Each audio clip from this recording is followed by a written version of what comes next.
Hello, everyone. Welcome to the Horror Room. I'm Travis Bruce, and today we're doing another indie horror spotlight. I have a returning guest. I have director Brandon Rhiness, and Brandon's busy. He has a new movie right now up on Tubi and Amazon. It's called The Ezzera and Gore Girl Anthology, as well as a movie that I'm excited about because I enjoyed the first one. Grotesque 2 is, and as well as I Am Haunted 2 are coming out in the spring. And he also has another one, brand new. It's called Horror Show. Brandon, welcome to the Horror Room. Welcome Yeah, back. thanks for having me on. I'm glad to be back.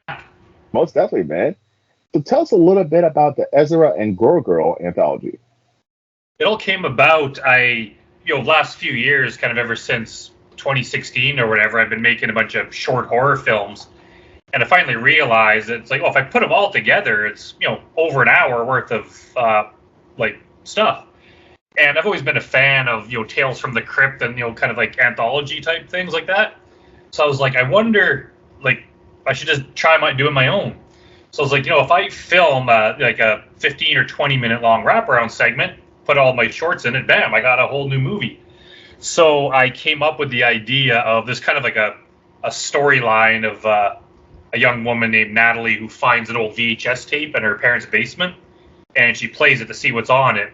And it's this kind of weird 1980s small budget cable TV show. And there's a host. It's kind of like a Elvira type horror host and her sidekick, the Gore Girl, who's covered in blood. And they basically, introduce all these low budget movies, which are my short films. And so that's kind of the through story that kind of links them all together. And then there's kind of a part at the end where the main character Natalie kind of becomes like obsessed or possessed by this weird stuff happening on this TV show, and then it kind of all links together at the end. You'll have to watch the movie to see what happens. But basically, it was an excuse for me to show all my short horror films in a new way because they're all on YouTube. They're findable, but a lot of the people, especially like Grotesque fans, kind of people that came on board with that, they may not have necessarily gone to my YouTube channel to look up all the old stuff. So this is a way to present it to a whole new crowd of people. Nice, man. And one thing, like you were saying about anthology, I've always enjoyed anthology. I grew up with Tales from the Crypt and Creep Show. It's fun, and I've seen a lot more horror movies adorned it, especially indie, adorning the anthology series. Because you're giving the audience multiple stories. You give them, and also at the end, to tie them all in is an amazing thing as well. Yeah, it was funny because it kind of came about when Paige Hounsome, who plays the Gore Girl, she had mentioned to me one time she wanted to do more acting and be involved in more stuff, and she's like, I'll do like anything crazy. She's like, oh, if you want to like dump blood on me, cover me in blood, I'll do that. So I kind of had that in my mind where all of a sudden I was like how would I fit that into the story? It's like, how do you have a character that's always covered in blood? And then something kind of clicked, and I'm like, oh, what if that's like her stage character? She's part of this TV show, and so the whole time she's wearing this like white dress and she's just covered in blood.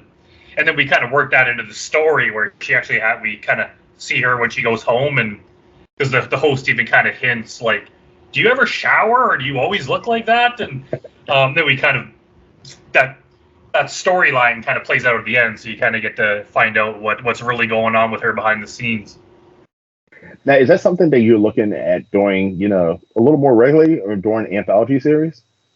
I would love to. I honestly, people that like that movie are asking, I want to see more of Ezzera and the Gore Girl, because all those bits are freaking hilarious as far as I'm concerned. They're just such a fun, just the way they banter and argue with each other. I would love to do more anthologies. I just have the issue that I don't have any more short horror films. I put them all into that first movie, and it took me years to get there, and I'm busy with other stuff. So I was even thinking I could just have other horror filmmakers kind of submit a film to me, and then I shoot the wraparound. But then I have to figure out how do I split the profits with them? And it becomes a lot of work to figure out. I'm debating options. I would love to do more. I would also love to do a movie, like a feature that's just them two, where the story is they're traveling around doing their show, and their car breaks down and they have to like spend the night in a creepy hotel, or well, I mean, we can do any number of stories we want, right? But it'd be fun just to see them just bickering and the kind of the adventures they get into behind the scenes. Yeah, I would love to do more with them.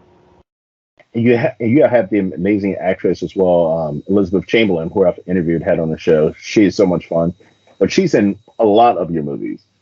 Yeah, she's in most of the shorts. Some of them I made kind of before I even met her, and some of them were made when she was kind of, I guess, like a rising star in the higher universe world. So it's kind of funny to see her. He's now, like, ever since Hot Box, she always plays the main character or a very prominent character. So it's kind of weird in some of these horror shorts that she just plays like a little small roles. So it's kind of cool in a way to see her just playing these different parts, even if they're a small part, but you kind of just get to see more of her like versatility and stuff. And that's kind of, she's the one that people notice, like, oh, she's the one from Grotesque. And they notice Julie Wayland, who's Blanche, like the villain in Grotesque. She's in a bunch of the shorts too, so you will see some familiar faces in there. Now, how much, when it comes to your movies, you do like to do the gore? How much gore are we going to be seeing in the Ezzera anthology? I'd say there's a fair bit. Some of them, like it's called Soccer Mom. I think it's the second one, where Julie's the main character. This very gory scene at the end where you kind of figure out what the soccer mom who's trying to deal with kids and daily life, and then you see what she does to relax when the kids are in bed. And some of those, it's like, even just rewatching it after a couple of years, it's like, damn, that was pretty gruesome. And of course, yeah, Gore Girl's always drenched in blood. So I wouldn't say it's any more gory than Grotesque. It's just some of them. There's a couple of them too. Like there's the one I Am Not a Robot. It's not even really horror. It's kind of more of like sci-fi, but still technically like a genre movie, so I threw it in there. Elizabeth's in that one. So yeah, there's some gory stuff in there, but it's not all gore kill. Like some of them are like horror comedies. There's kind of a little bit of different subgenres of horror involved. I'm definitely looking forward to watching it. And by the way, it's streaming on Tubi and Amazon, so definitely check it out, everyone. Now, shooting over, you got the t-shirt on, you got my main girl, Midget Moyer. She is back with Grotesque 2. And I hear that, it's going to, and because, I mean, the question I asked, I love Grotesque. And I'm like, well, I heard that Grotesque 2 is kind of, I'm like, but isn't her nose fixed? Like, where is this going to go? So tell us a little bit about what Mildred's going to be doing in Grotesque 2.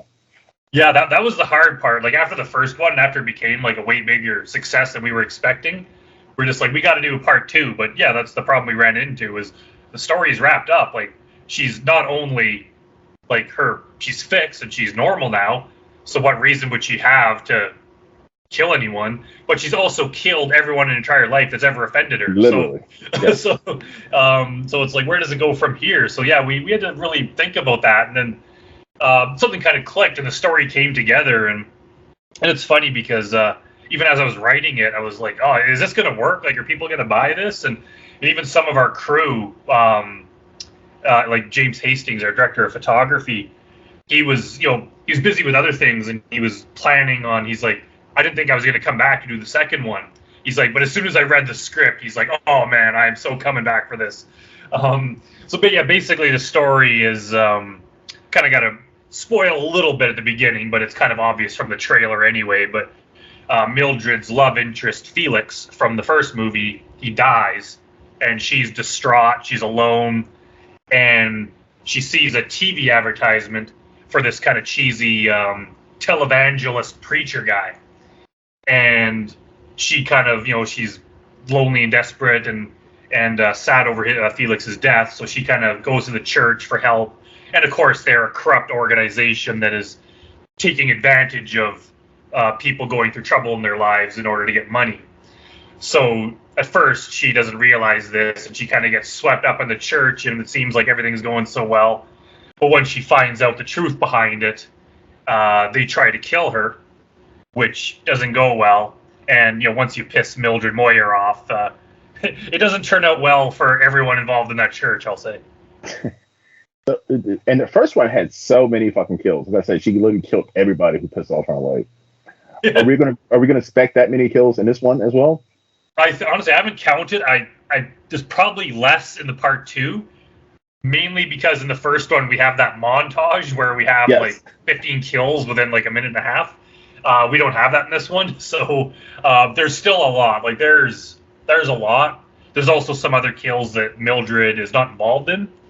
But once she kind of goes down that path, there's no shortage of deaths in the movie. That's for sure. And the first one, there was a lot of fucking dicks chopped off. Is it good? I mean, it seems to be Mildred's one of her moves. Are we going to be seeing the painful dicks being chopped off in this one as well? Yes.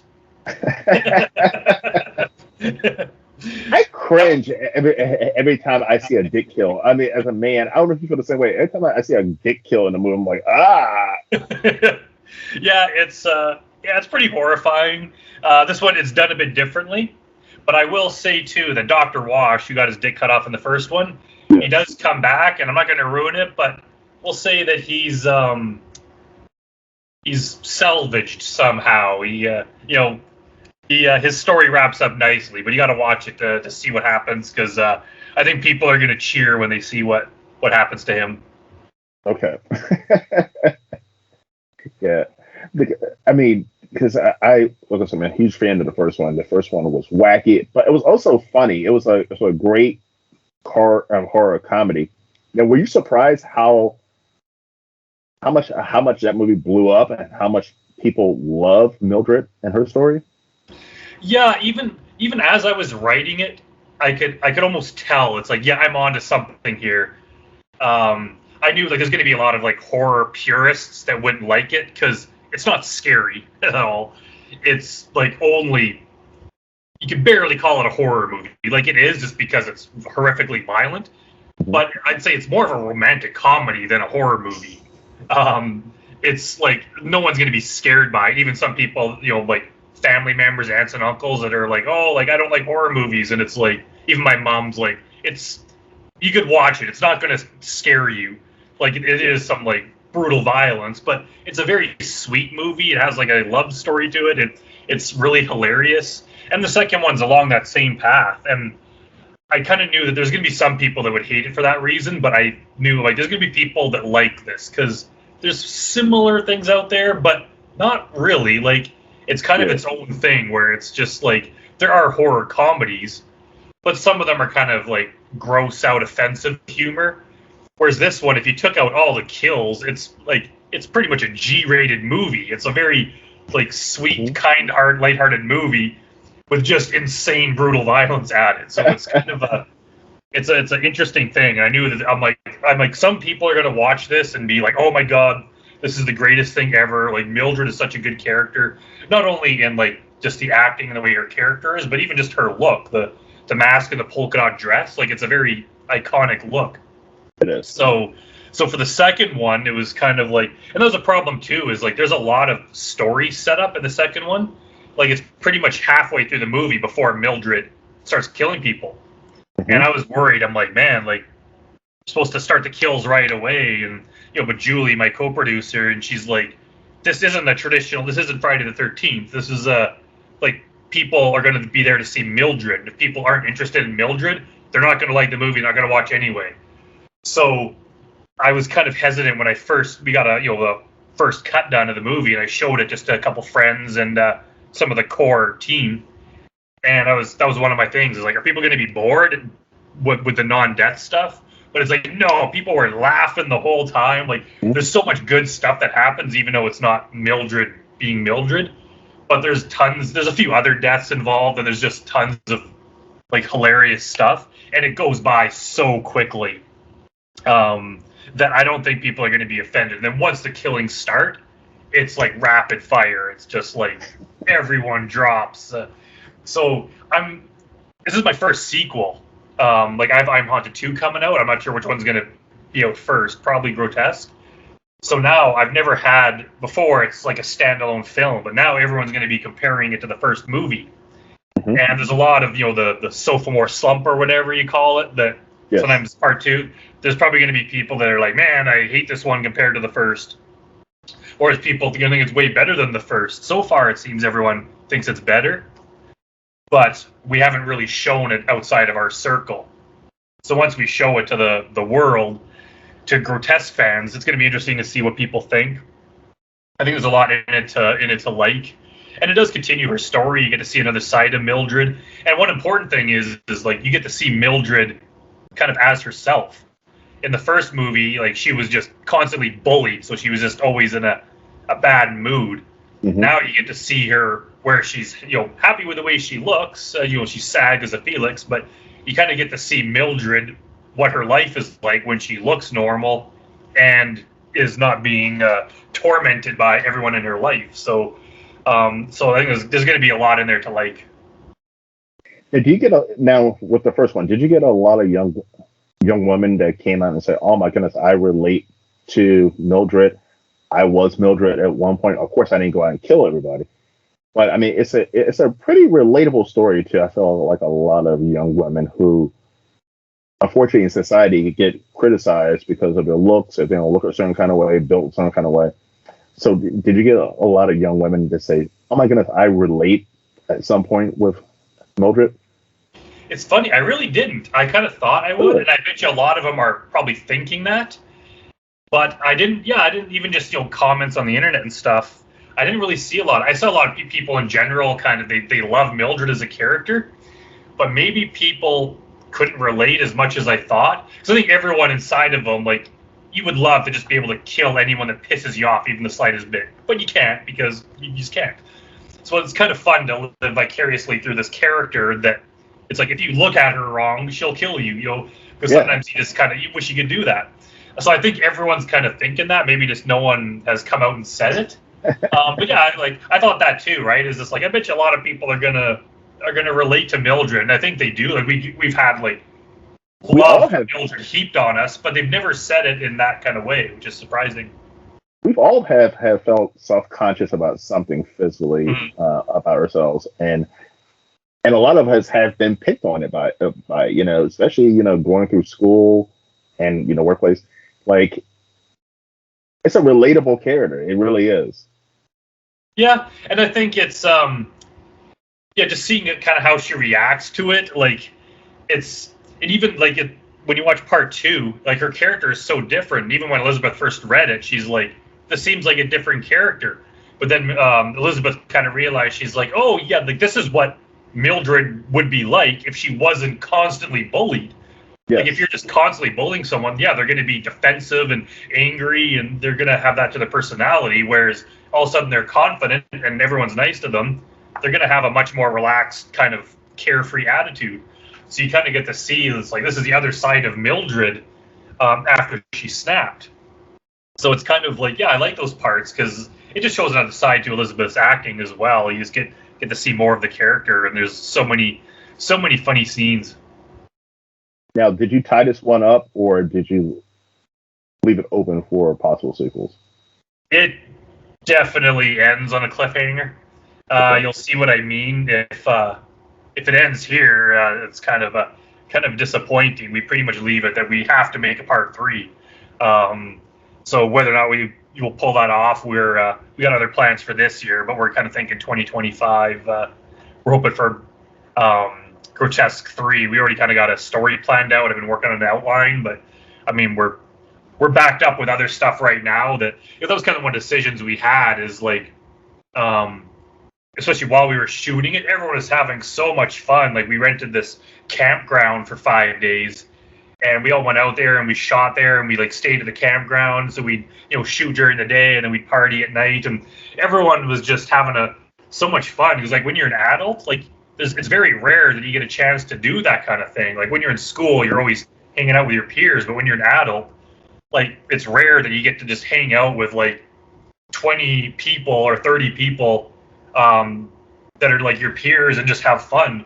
So it was so cool, and the people are still talking to this day about how awesome it was. But of course, everyone's like, "Oh yeah, we got to do Grotesque 3," and it's like, yeah, but we're so exhausted from when we finished shooting Grotesque 2. do you really want to have like a month off and then we got to like immediately launch into doing another one? Mm-hmm. And also just for like viewers, it's like I want to give viewers a chance, because I mean a year flies by. I don't want to just like part 2 comes out and immediately part 3. It's like let's give people a chance to like watch it, think about it, watch it a couple times, and then a year, maybe 2 years later, the new one will come out.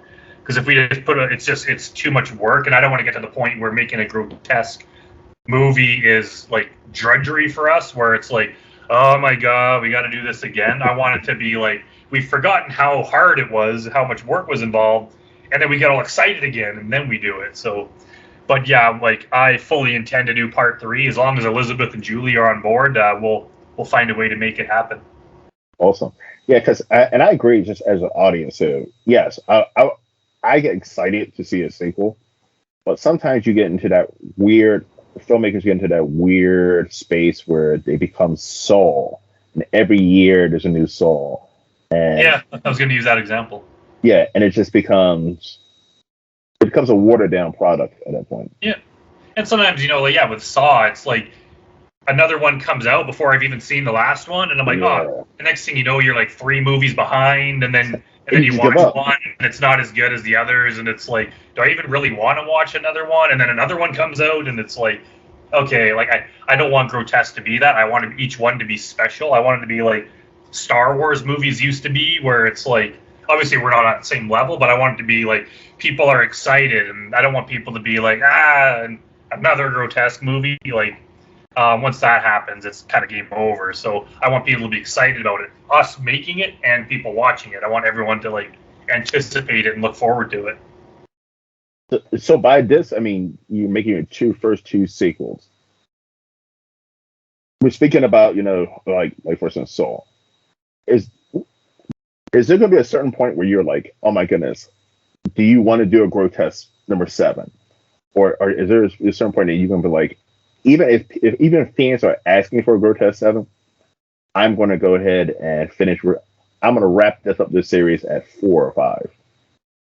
It's hard to say. I'll have to like take it one at a time. As long as we're having fun and people are still watching it, and as long as we haven't like driven it into the ground and ruined it like happens with other series, if it's still going well, like, hey, why not do part 13 or 14? Or what could happen is I'll do like 4 of them, and then some other company will buy it off of me, and I'll just take the big paycheck, and then they'll go and like ruin it. So then 10 years later, I'll have to like come back and be like, oh, they brought the original creator back to like fix this. It's like, there's different ways it could go. But for now, it's like we're just trying to finish the second one, and it's so much work, and part 3 is kind of on the horizon. It's likely to happen. Beyond that, it depends on a lot of things. Like a lot of it depends on Elizabeth's willingness to do it. If she decides like, oh, she doesn't want to do the character anymore, then it would be very hard to replace her. So that might just be the end of it. It's basically, we'll see what happens. And you do have another sequel out to a movie that that was it got a lot of attention, which is I'm Haunted. We're bringing it back with a part 2. And that's coming out in the spring as well. Yes. So tell us about where part 2 is going to lead us. Is it going to pick up from part 1? Yeah, it's a kind of a continuation. Basically, in part 2, it's about a new character who watched all the videos from the first movie. And apparently there's been some online debate over whether or not the entire first movie was faked or not. Whether or not the Genesis character faked the whole thing or whether it's real. So Bailey, the character in the new one, she's like, you know what, I'm going to replicate that kind of seance ritual that caused the haunting in the first movie and see if this works. And of course, like online, other people have tried this, but she goes and finds that if you've watched the first movie, Genesis has that triangle twig thing with her hair tied to it that was used to like curse her house. Bailey goes and searches and finds that thing. So she has like the original item. And then she goes and tracks down the guy that gave Genesis the original words that you had to read to cause the haunting. So she does this as a test to kind of prove that it was all bullshit. And well, as you'll see, it turns out it wasn't bullshit. It was real. And she kind of suffers a lot of the same fate as Genesis did. So part 2 is kind of different. The first one we shot as like webisodes. I think there was like 60 some, 30-second to a few minute long episodes that I combined into a movie, and then like a 2.5 hour movie that I eventually cut down to an hour and a half. Whereas the second one we shot just as the movie.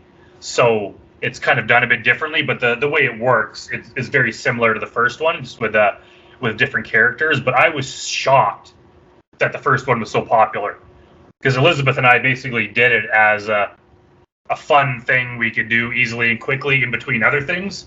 Mm-hmm. And it's a lot of the time it was just me and her, just like, yeah, let's go, we'll film it on a phone, and it'll be super easy, and I didn't think anyone would really watch it. And even the episodes on my YouTube channel, they didn't get really many views. It was kind of like, whatever, something we tried, until I released it as a feature, and all of a sudden it's like it blew up. And actually I did an interview podcast last night, a live one, and the host was just like, he spent most of the time talking about how awesome I'm Haunted was. He said it was like one of his favorite movies of last year, and just like massive fan of it. And I was like, wow, like even when I made it, I didn't think it turned out very well. I was like, it's something, it's kind of cool, whatever. I threw it out there, but I even noticed I have like DVD copies of it. And the other day I can't remember if we were filming something at my place, but I had a bunch of like film people over, and we had a half hour to wait. We were waiting for people to arrive or whatever, and I just threw that DVD on to be in the background. And next thing you know, everyone's just sitting there staring at it, watching it like quietly. It just like captivated everyone. And I just kind of started in a random place too. Like it wasn't even the beginning of the movie. There's just something about it, even though like 80% of the movie is just Elizabeth talking to the camera. Mm-hmm. It's just like there's something about it that just kind of like draws you in. And there's so many Hollywood movies that they're so flashy and so polished, and they throw all the effects, everything they can in there, and it somehow just kind of like bores you to death. It really Whereas does. Here, it's like this is just like one shot. It's like us here right now talking, and people seem like would rather watch that. Like that has fans, so it's like, wow. I mean, what if people like this, I'm gonna do a second one and a third one, and I'll do, if people keep liking them, and I can make them like on a reasonable budget and people still like them, and then the money they make can be reinvested in doing more movies. So I'm surprised. I'm excited to see what people think of part 2. So as a filmmaker, is there a pressure that if a movie does well, that to do a sequel? I don't know if there's like outside pressure. It's more, I mean, it's ultimately my decision, but it's part of it. There is less risk. Like if people like Grotesque, they'll probably like Grotesque 2. So it means I can make this, and I already have that fan base from the first one. So there's kind of less risk on my part. And in a way, I can see why Hollywood, like studio executives, choose to do that. It's like if people like Marvel, make another Marvel movie. Like it makes sense to a certain point, especially when your job is on the line, your livelihood's on the line. You could try to do something new, but it's a risk. But as we're seeing now with the crappy new Marvel movies, it's like doing the same thing over and over again. That becomes a risk too when people stop watching. Yes. So right now, it's like it makes sense to do another I'm Haunted or another Grotesque. Once it gets to the point where I'm sure you could feel it, you could feel the tide changing, where like I could just like people online are not liking this, then it's time to stop. It's not time to double down and do even more, where each one gets worse and worse and more hated. It's like that's just pure foolishness. But for right now, if people are loving the movies, and there's a lot of series I like, Friday the 13th and Halloween and even like Leprechaun and all like things like that, where they have multiple installments, and even the bad ones are still kind of good. Yeah. So I wouldn't mind doing 10 I'm Haunted, as long as they don't get so shitty that everyone hates them. But if we're still having fun, they still got a fan base, and I'm still having a good time, like, why not? Yeah, because you don't want to get into that Texas Chainsaw Massacre realm. You know what I mean? Where you're just putting them out and people are shitting all over them. Yeah. They're for a franchise that started off so strongly, they really haven't had a good one since 1974. Like, I guess there's some, like the 2003 was I like the okay. 2003. Yeah. It was pretty good. But for the most part, like, it's not a good franchise. Like, people seem to be pissed off at every single one of them, and I haven't even seen the whatever that newest one is, and I Ooh, don't even it's know if I bad. will. Yeah, it's just like, yeah, it's just one of those. I don't know what it is. Maybe it's because like the people involved, like they're not the original creator. It's like somehow maybe they don't. It's like if they didn't care about it, why make it? They got to care about it a bit. Whereas like Grotesque, it's like it's my baby, it's my thing. So like I'm gonna take. It doesn't mean it's guaranteed to be good because it's open to anyone's opinion. But I have like an investment in this to make it good. Like George Lucas with Star Wars, it's his thing. He wants it to be good. Whether or not it is a different topic. But it's just kind of weird that 20 years from now, other people that I've never met are like they could be making Grotesque movies if I give up the rights. Exactly. And it's like it could go off in some weird direction, and everyone hates it. And like, remember the original one back in 2022? Like, it's like I wish it was like that, but somehow they can never recapture that magic. I mean, like, who knows where it's gonna go? But yeah, it just seems that so many of these franchises, it's like they've just gone off the rails. But the thing with Texas Chainsaw Massacre, which I say a lot, that's the one series that needs to be done and this needs to be gone. And there was a couple of good ones in there. Let's put that to rest. But the thing is with Texas Chainsaw Massacre is such a simple, complex movie and story. Not a complex. It's a simple. It's non-complex. It's simple. It's just such a simple story, and even the look and everything you feel is so simple. And I feel like filmmakers are grabbing it and trying to make it into something more complex than it really should be.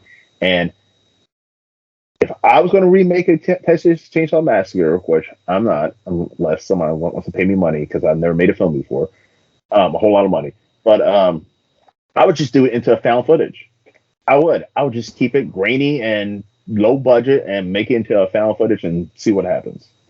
Yeah, that would probably work. And like you said about the graininess, like there was something about the original and how cheap it looked.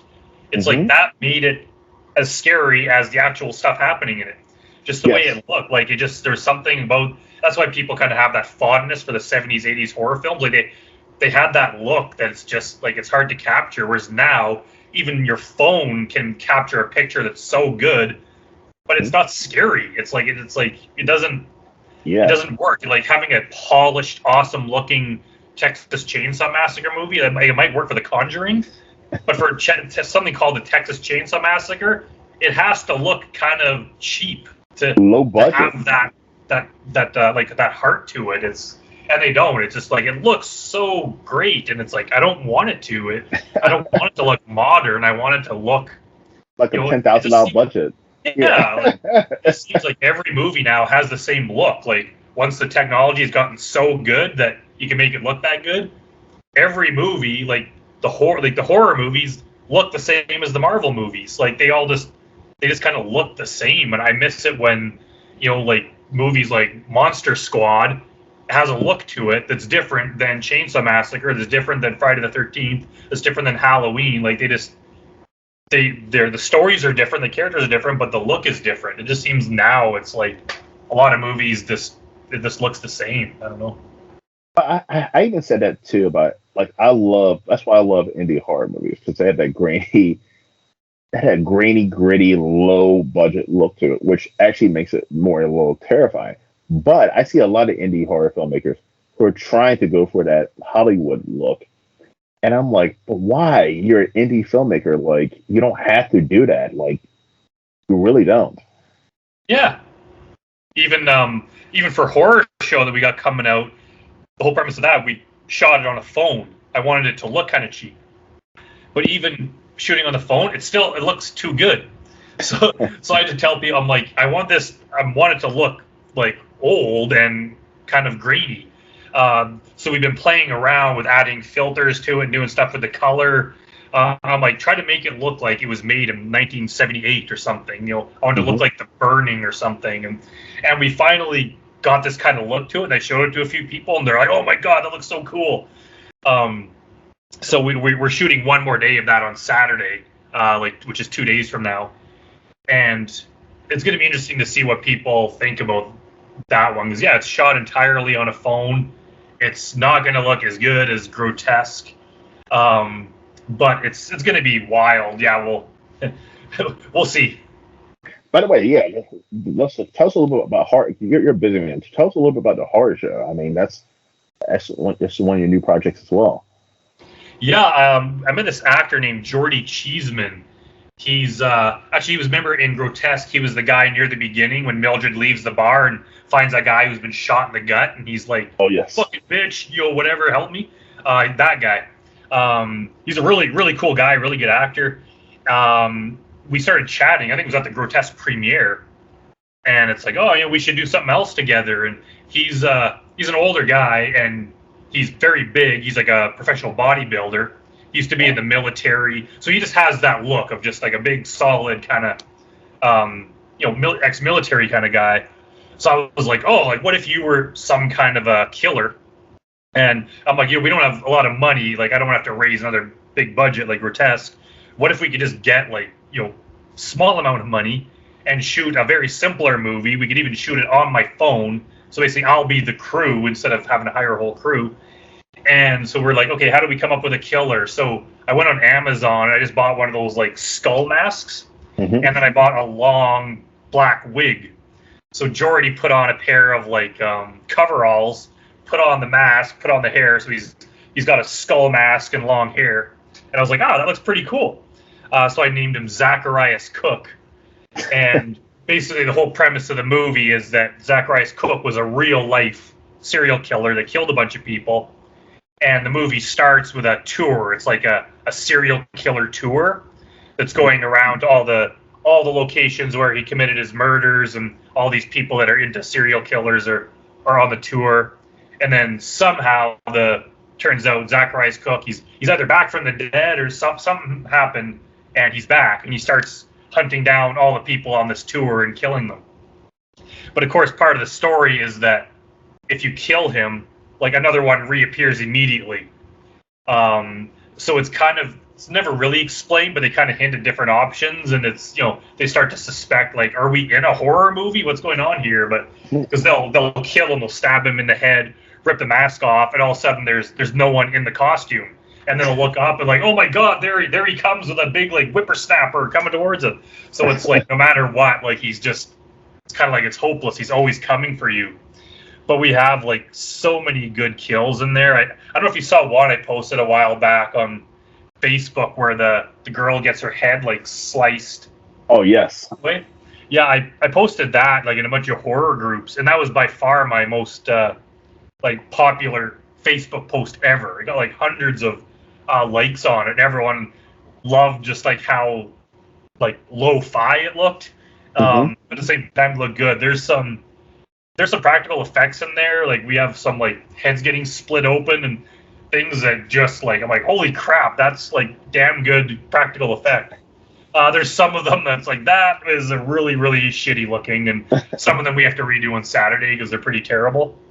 But I don't know what people are going to think of the movie, because we were going for that. Like I was almost trying to not make it bad, but I wanted it to have that kind of like early 80s, late 70s cheesy slasher kind of vibe to it.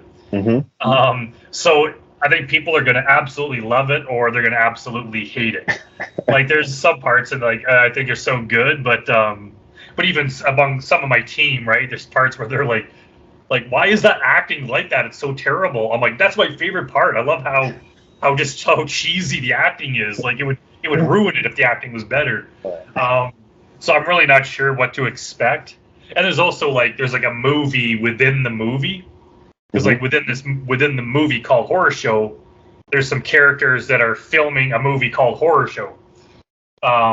So there's like we're probably going to film it in black and white just to make it different. But those are the scenes that we're shooting on Saturday. So we have a list of like 10 kills we're going to do during the day, and we got like one with a lawnmower, and we got all sorts of nice of crazy things we're going to do. So it's going to be, I'm not sure what people are going to think, but I don't know, part of, at the very least, as long as I like it, because I made it, I'm like, this is just like the exact movie I want to watch at this point in time, is just like a super awesome, like, it's like, I would say it's like The Room, but something where someone tries so hard to make something good, and it's like, even though it's terrible, it's so awesome. That's kind of what we're going for. But yeah, I don't want to give the impression that it's a bad movie, because like there's a lot of good stuff in there. We have a lot of good actors in it. Elizabeth Chamberlain from Grotesque plays one of the main characters.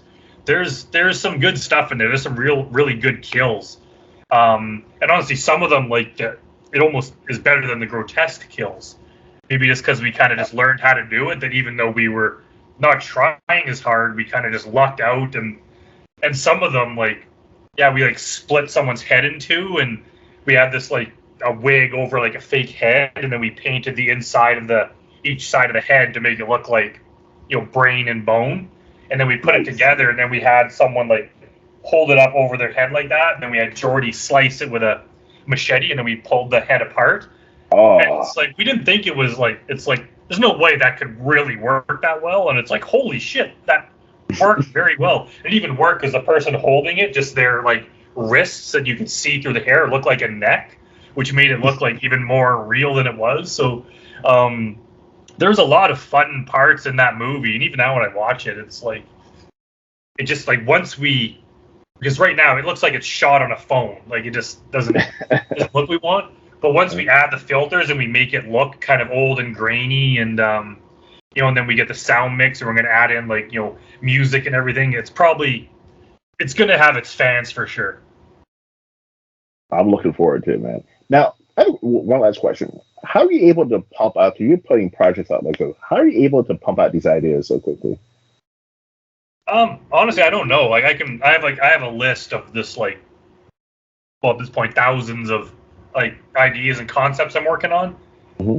And then, every once in a while I'll go take a new one and I'll start developing it into more of an outline, and then I'll kind of leave it for a while, do some other stuff, and eventually I'll take that and develop it even more into like more of a story, and then because every once in a while something like the thing with Horror Show where I meet Jordy, and it's like, oh, we need a killer character that this big bodybuilder kind of guy could play.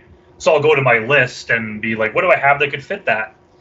Or sometimes, it's like we get a location, or, sometimes I get hired to write scripts, or I'll sell scripts, and they'll be like, do you have anything that takes place at a high school?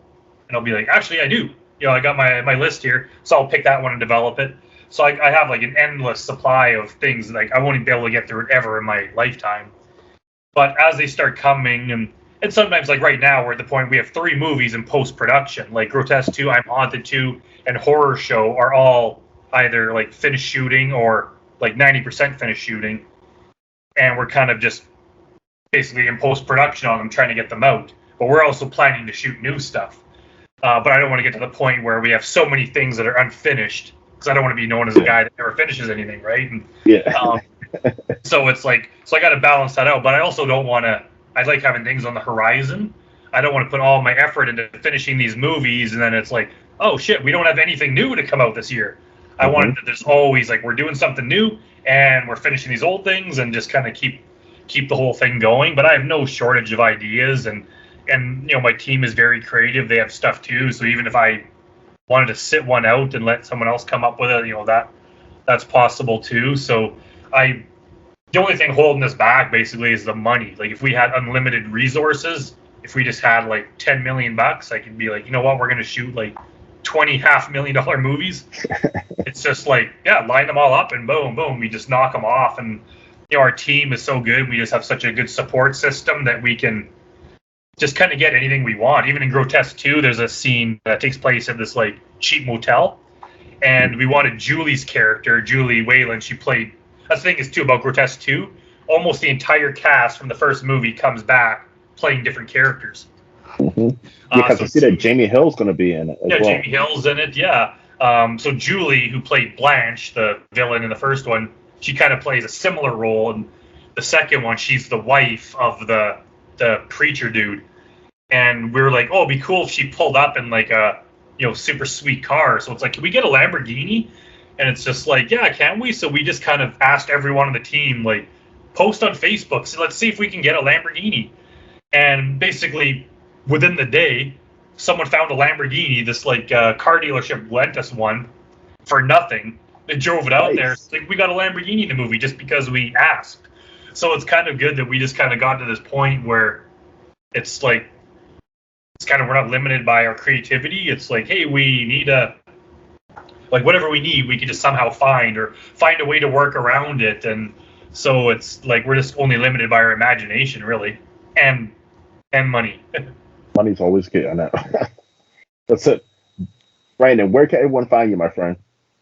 I'm on Facebook and Instagram and Twitter and all the main. Just look up my name. Higher Universe is my YouTube channel. So if you go on YouTube, you'll see it as the HU logo, the yellow HU logo. I've got a bunch of my short films on there. We've been posting a bunch of behind the scenes stuff. I do some commentaries on my movie.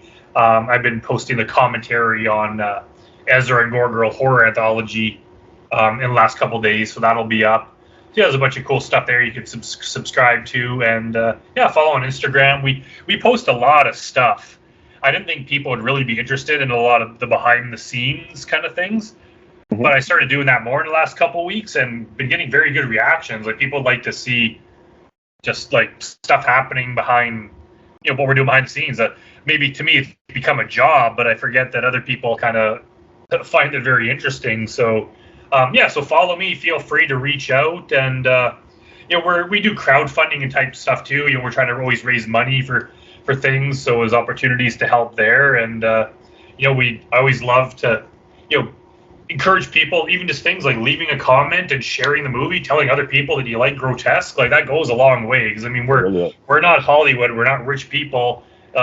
Just every person that watches the movie is just a few more cents that we could kick back into the next movie, and it helps a lot. And I love just seeing even just people on Twitter that I don't even know them, and they're just like, hey, I watched this movie called the Ezzera and Gore horror anthology. I loved it. And it's like, holy shit, thank you. So it helps. Yeah, absolutely. Well, listen, everybody, go down into the description box, and I have the link to the Higher Universe YouTube channel. Make sure to like, subscribe, and check out some of that. And also, get over to Tubi. I'm going to say Tubi. Shoot over to Tubi and check out the Ezzera and Gore Girl anthology. And look out for Grotesque 2, I'm Haunted 2, and Horror Show. By the way, shoot over to Tubi too and check out the original for the first I Am Haunted. Fun movie, amazing movie, and Grotesque as well. Brandon, it's been an absolute pleasure having you back on, man. Yeah, thanks for having me. I really appreciate it, and thanks to everyone for watching. And hopefully, after we got these 3 new movies come out, and after you get a chance to see them, we can come back and talk about them. 100%, man. 100%. I would love, by the way, to do an interview with you and Elizabeth. And Elizabeth is dressed up as Mildred. I think that'd be fucking amazing. We can make that happen. It's hard because she lives in Saskatchewan. She's like a good 6-hour drive away. So we gotta plan for her to make trips down here. But she does come down here with regular frequency. So yeah, man, if you reach out to her and mention that, tell her you want to see that, and kind of light that fire under her, I'm sure we can make it happen. I would definitely message her about that. Awesome. All right, everyone. Well, thank you for coming to the Horror Room. I'm Travis Bruce. I'll see you guys next time. Take care.